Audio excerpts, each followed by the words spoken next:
నమస్కారం. అలుగుటయే ఎరుంగ నజాత చిత్రవే అలిగిన నాడు అన్నట్లుగా సమాజానికి అన్నం పెట్టే అన్నదాత అలిగి ఆహార ధాన్యాలు పండించడం మానేస్తే నీకు నాకు ఈ సమాజానికి ఆహార ధాన్యాలు ఎక్కడి నుంచి వస్తాయి? తినటానికి తిండే లేనప్పుడు ఈ రిజర్వేషన్లు ఎందుకు, ఈ ఉపాధి పథకాలు ఎందుకు, ప్రభుత్వాలు ఎందుకు, సమాజం ఎందుకు, నువ్వెందుకు, నేనెందుకు? అందుకనే నీకు నాకు సమాజానికి అన్నం పెడుతున్న ఈ అన్నదాతకు కూడా రిజర్వేషన్లు కల్పించాలి అనేదే నేటి చర్చనీయాంశము. రిజర్వేషన్స్ టు ఫార్మర్స్, రైతులకి రిజర్వేషన్లు. అన్నదాత సుఖీభవ అంటామే కానీ మనకు అందరికి పెట్టే అన్నదాత ఎంతటి పుట్టడి దుఃఖంలో కొట్టు మిట్టాడుతున్నాడు ఏనాడైనా గ్రహించామా? అందరికీ అన్నం పెట్టే అన్నదాత తన అన్నం తినే స్థితిలో ఉన్నాడా లేదా అనేది ఏ రోజైనా ఆలోచించామా? అందరికీ అన్నం పెట్టే అన్నదాత తన బిడ్డలకు కడుపు నిండా అన్నం పెట్టుకునే స్థితిలో నేడు అన్నదాత ఉన్నాడో లేదో ఏనాడైనా గ్రహించామా? ఏనాడైనా ఆలోచించామా? ఈ రోజున దేశానికి వెన్నెముకైన వ్యవసాయ రంగం యొక్క పరిస్థితి ఏంటి? ఆ వ్యవసాయాన్ని మట్టిని నమ్ముకున్న ఆ అన్నదాత దీనస్థితి ఏంటి అనేది తెలుసుకోవాలంటే ఆర్థికవేత్తలైనటువంటి మహల్నోబిస్ లేదా దండేకర్ లాంటి ఆర్థికవేత్తలతో కమిటీ వేసి తెలుసుకోవాల్సిన అవసరం లేదు. లేదా రైతుల యొక్క హీనస్థితిని, వ్యవసాయ రంగం యొక్క దీనస్థితిని తెలుసుకోవడానికి స్వామినాథన్ కమిటీను, అమర్సేన్ కమిటీలను వేసి తెలుసుకోవాల్సిన అవసరం లేదు. మాసిన గెడ్డంతో, చిరిగిన బట్టలతో, ఆ గుండీలీడిన చొక్కాలోంచి కనిపిస్తున్న రైతు యొక్క ఎముకల గూడిని చూస్తే రైతు యొక్క దీనస్థితిని గ్రహించుకోవచ్చు. ఆ గుండీలీడిన చొక్కాలోంచి కనిపిస్తున్న రైతు దేహం నుండి ఆ రైతు శరీరంలో ఉన్న 206 ఎముకల్ని లెక్క పెట్టవచ్చు. ఇది రైతు యొక్క స్థితి. ఇది నేటి వ్యవసాయ రంగం యొక్క హీనస్థితి. నాకు మన వ్యవసాయ రంగం మీద వీడియో చేసినప్పుడు ఒక 60-70 సంవత్సరాలు ఉన్న పెద్ద ఆయన ఫోన్ చేశాడు.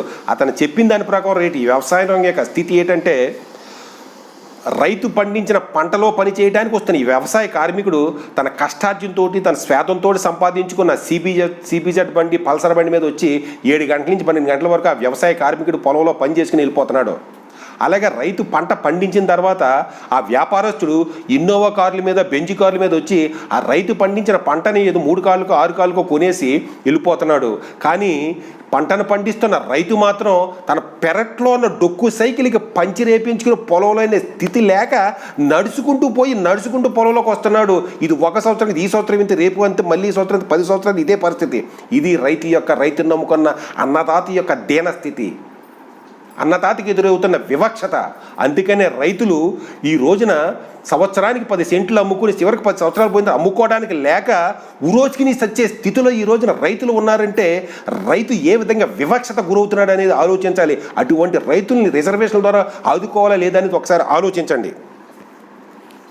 ఈ రోజున ఒక వ్యాపారస్తుడు తన కొడుకుని వ్యాపారస్తుని చేయడానికి ఇష్టపడుతున్నాడు, ఉద్యోగస్తుడు తన కొడుకుని ఉద్యోగస్తుని చేయడానికి ఉపయోగపడుతున్నాడు, రాజకీయ నాయకుడు తన కొడుకుని రాజకీయ నాయకుని చేయడానికి ఇష్టపడుతున్నాడు. కనీసం వ్యవసాయ కార్మికుడు కూడా తన కొడుకుని వ్యవసాయ కార్మికుని చేయడానికి ఇష్టపడుతున్నాడు. కానీ రైతు మాత్రం తన కొడుకుని రైతుని చేయడానికి ఇష్టపడతలేదు. ఎందుకంటే ఆ రైతు గ్రహిస్తున్నాడు, నా వ్యవసాయ రంగం సవత ప్రేమ గురవుతున్నది, నేను వివక్షత గురవుతున్నాను, నేను మట్టు కొట్టుకుపోతున్నాను, రేపొద్దున నా బిడ్డలు కూడా మట్టు కొట్టుకుపోకూడదు, నా బిడ్డలు కూడా వివక్షతకు గురి కాకూడదని తను వ్యవసాయం మీద లేకుండా వేరే విధంగా బయటికి పంపించేయడానికి చూస్తున్నాడు.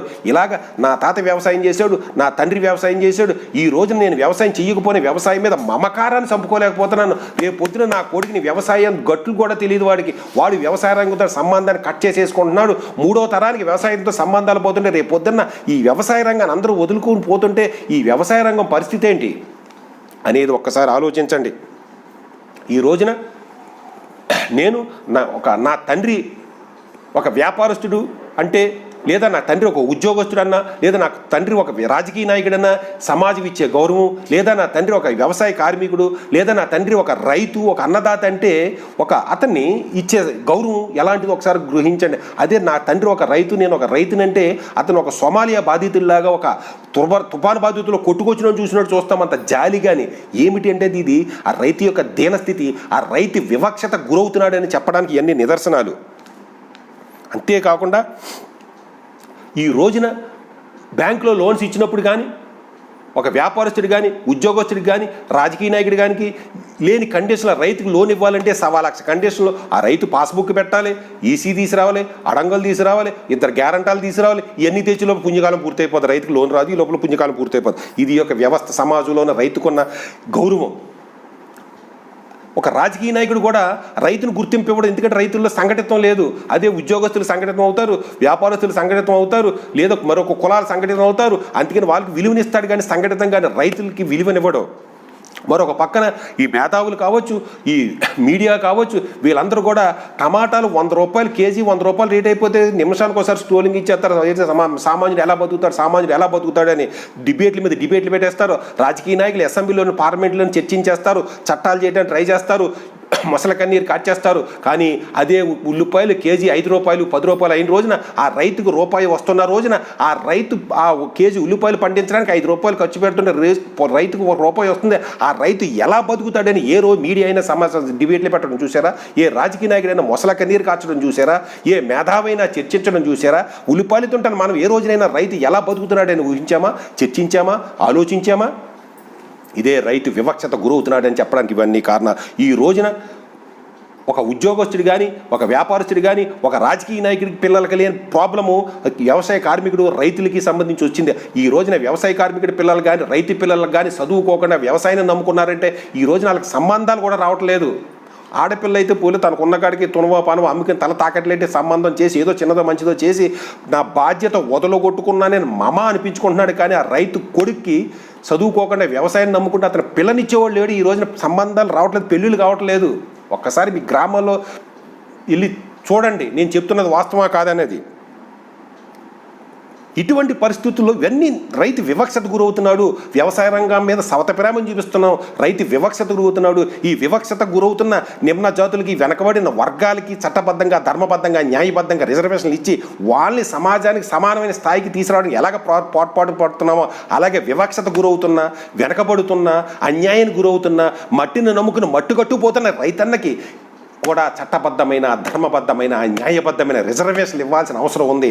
ఆ రైతుకి, రైతు బిడ్డలకి రిజర్వేషన్లు ఇచ్చి ఉద్యోగాల్లోనూ, విద్యలోను, ఉద్యోగాల్లోను, బ్యాంకులు అన్నిటిలో కూడా ఈ రైతుకు, రైతు బిడ్డలకి ఫుల్ఫిల్ అయిన తర్వాతే మిగిలిన వాళ్ళకి ఇవ్వాలని రాజ్యాంగబద్ధమైన రైతుకి హక్కులను ఆ రైతుకు, రైతు బిడ్డలకి కల్పించిన రోజున వ్యవసాయ రంగం ముందుకెళ్తుంది. ఆ వ్యవసాయ రంగాన్ని మట్టిని నమ్ముకున్న రైతన్న కాస్త ఊపిరి పీల్చుకోగలుగుతాడు, సమాజంతో సమానమైన స్థాయికి రాగలుగుతాడు.